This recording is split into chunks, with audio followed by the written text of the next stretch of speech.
Bon, il n'y a pas de bonjour ni rien, hein. Tu préfères commencer la vidéo comme ça? On s'est déjà vu, non? Oui.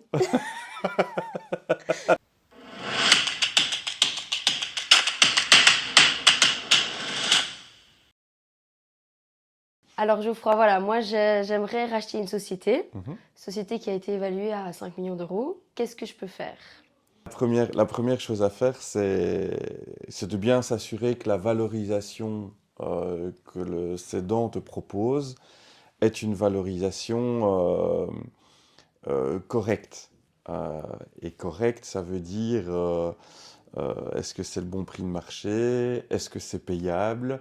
Est-ce que tu vas pouvoir rembourser un crédit bancaire lié à cette acquisition? Alors, pour évaluer le prix de l'entreprise, il faut faire appel à ton réseau, faire appel à des experts qui vont sur base des éléments financiers de l'entreprise historique et idéalement d'un prévisionnel, donc savoir un peu comment elle va se comporter dans les prochaines années, même si ce n'est pas une certitude, qui vont pouvoir te dire ouh là là, il en veut 5, mais en fait, le prix, la valeur, c'est plutôt pour nous 3-4 millions d'euros. Alors, je prends souvent des comparaisons avec l'immobilier, qui est un secteur que j'aime beaucoup.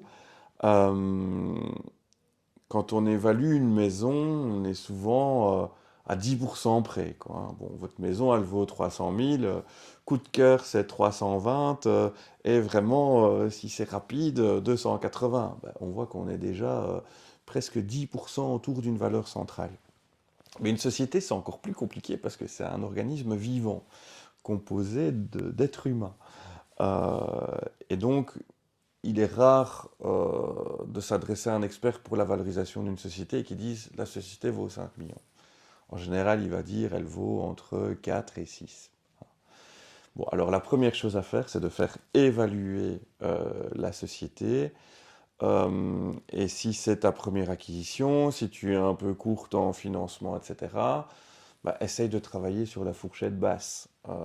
Parce que si tu es manager et que tu veux racheter une entreprise, que tu n'es pas un industriel qui va bénéficier de synergie, si tu rachètes à la valeur haute conseillée de l'expert, je m'attends quand même à ce que potentiellement tu aies des soucis dans les prochaines années.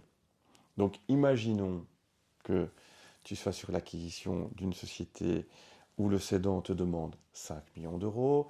Disons que tu as déjà fait évaluer par un réviseur, un expert, un cabinet de fusion-acquisition, tu as fait, peut-être pas par un seul, tu as demandé différents avis et tout le monde te dit, écoute, cette société, elle vaut entre 5 millions et 7 millions, donc 5 millions, c'est un bon prix, en fait. Quelle est ta capacité financière personnelle? Tu vas pouvoir mettre combien d'argent dans ce rachat? Voilà, donc moi j'ai 500 000 euros que je peux mettre dans Ok, cet achat. 500 000 euros dans cet achat. Ça veut dire qu'il te manque 4 500 000. Exact. Oui, ça c'est pas mal. Donc Donc, comment faire pour trouver ces 4 500 000?